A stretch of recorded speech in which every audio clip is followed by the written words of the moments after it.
আগেকার দিনে এরকম তো ইনস্টিটিউশনাল ডেলিভারি সেই অর্থে হতো না, নিখুঁত দিন তারিখ ওই ভর্তির সময় গার্জেন বাবা যখন নিয়ে যেতেন, মা যখন নিয়ে যেতেন, স্কুলে একটা তারিখ বসিয়ে দেওয়া হতো। তাহলে মমতা বন্দ্যোপাধ্যায়ের অফিসিয়াল যে কাগজ,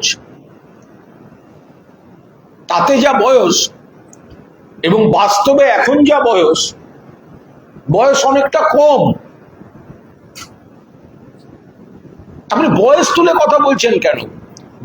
বয়স তো মনের বয়স এবং শরীরের সামর্থ্য, এটা কোনো কথা? বয়স হচ্ছে বিশ্রাম নিন। মুখ্যমন্ত্রীকে অনুরোধ করবো মমতা বন্দ্যোপাধ্যায়ের সঙ্গে একটা কম্পিটিশনে আসুন, হাঁটা এক্সারসাইজে। বয়স নিয়ে কথা বলেছেন, চ্যালেঞ্জ করছি। মমতা বন্দ্যোপাধ্যায়কে বয়স আর বিশ্রামে যান বলেছেন তো, এক্সারসাইজের কম্পিটিশনে আসুন, আর একটা হাঁটার প্রতিযোগিতা হোক। প্রাক্তন মুখ্যমন্ত্রী আর বর্তমান মুখ্যমন্ত্রী, হাঁটার প্রতিযোগিতা। প্রাক্তন মুখ্যমন্ত্রী আর বর্তমান মুখ্যমন্ত্রী। বর্তমান বলেছেন আগের জনের বয়স হয়েছে, বিশ্রাম নিন। তার দলের মুখপাত্র হিসেবে, তার দলের সৈনিক হিসেবে আমি বলছি, বয়স সরিয়ে রাখুন, শরীর আর মন নিয়ে বিচার করুন। এক্সারসাইজে মমতা ব্যানার্জিকে পাল্লা দিন এবং হাঁটার প্রতিযোগিতায় আসুন। আপনার মুখ থেকে আপনি বলেছেন বয়স হয়েছে, বিশ্রাম নিন। আমরা আপনাকে বলছি, আপনি মমতা বন্দ্যোপাধ্যায়ের এই অ্যাকসেপ্ট আমাদের তরফ থেকে আপনি অ্যাকসেপ্ট করুন।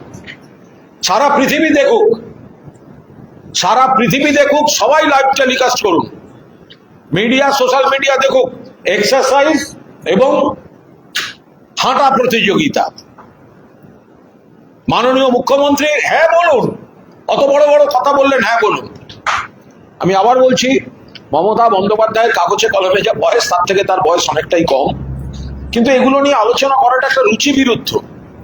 যিনি যতদিন সুস্থ সবলভাবে কাজ করছেন, তিনি যেটা পারেন, একটা ব্যতিক্রমী শক্তি কাজ করে তার, তো সেটা হবে। আপনি সামলাতে পারছেন না, বাড়ি থেকে বেরোতে দেবো না। সামলাতে পারছেন না, বয়স হয়েছে, বিশ্রাম নিন। আমাদের আর একটা জিনিস সন্দেহ হচ্ছে, মমতা দিক থেকে তো কয়েক বছরের বড় নরেন্দ্র মোদী, আর অমিত শাহ ক্যাম্প করেন শুভেন্দু অধিকারী। তো এই যে বয়স হয়েছে, বিশ্রাম নিন, এটা অমিত শাহ ক্যাম্প থেকে বিজেপি ন্যারেটিভ তৈরি হচ্ছে না তো নরেন্দ্র মোদীকে সরাবার জন্য? নরেন্দ্র মোদীর বয়স মমতা বন্দ্যোপাধ্যায়ের থেকে 4-5 বছর বেশি। শুভেন্দু অধিকারী বলছেন বয়স হয়েছে, বিশ্রাম নিন। শুভেন্দুকে যেটুকু চ্যালেঞ্জের পার্ট হয়ে গেল। এবার প্রশ্ন হচ্ছে, এটা নরেন্দ্র মোদীকে সরানোর জন্য অমিত শাহ ক্যাম্প থেকে ন্যারেটিভটা তৈরি করা হচ্ছে না তো, যে আপনার তো বয়স হলো, এবার আপনি সরে যান।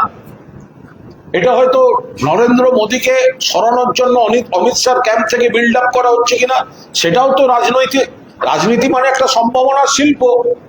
আর শুভেন্দু অধিকারী তো অমিত শাহের বন্ধু, অমিত শাহ বলেছেন বন্ধু। তো তাহলে অমিত শাহকে যাতে একটু খুশি করা যায় বা প্রজেক্ট করা যায়, সেই জন্য নরেন্দ্র মোদীর এগেনস্টে এই ন্যারেটিভটা তৈরি করে দেয়া, বয়স হয়েছে, বিশ্রাম নিন। শুভেন্দু হয়তো চাইছেন তারপরে অমিত শাহকে প্রজেক্ট করতে, সেইটা বেরিয়ে গেছে ওখান দিয়ে। না হলে মমতা বন্দ্যোপাধ্যায়ের থেকে এতটা বড় নরেন্দ্র মোদী, তো তার বয়স তুলে তো কথা বললেন না। তার মানে তাকে আপনারা বিশ্রামে পাঠাতে চাইছেন। কারা চাইছে? শুভেন্দুবাবু কার টিম করেন? অমিত শাহ টিম করেন। অমিত শাহ টিম কি চাইছে? মোদীর বয়স হয়েছে, বিশ্রাম নিন হয়তো চাইছে, কিন্তু শুভেন্দুর মুখ থেকে এটা বেরিয়ে গেছেন। সে যাই হোক, শুভেন্দুবাবু, মমতা বন্দ্যোপাধ্যায় বয়স হয়েছে, বিশ্রাম নিন আপনি বলেছেন।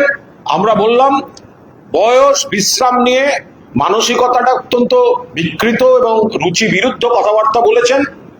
এক্সারসাইজ এবং হাঁটার প্রতিযোগিতার চ্যালেঞ্জ অ্যাকসেপ্ট করুন। কোথায়, কটার সময়, কোথা থেকে হাঁটবেন মমতা বন্দ্যোপাধ্যায়ের সঙ্গে, কোথায়, কটার সময়, কোন তারিখে মমতা বন্দ্যোপাধ্যায়ের আপনি একসঙ্গে এক্সারসাইজ করবেন, শারীরিক ফিটনেসের প্রমাণ দেবেন, মানুষ সবটা দেখবে। আপনি মেলাইন করার জন্য বলেছেন, আপনাকে পারফর্ম করে আপনার কথা জাস্টিফাই করার চ্যালেঞ্জ দিতে হবে। আপনি মেলাইন করার জন্য বলেছেন, তাই আপনাকে নিজে পারফর্ম করে আপনার কথাটা জাস্টিফাই করার চ্যালেঞ্জটা নিতে হবে।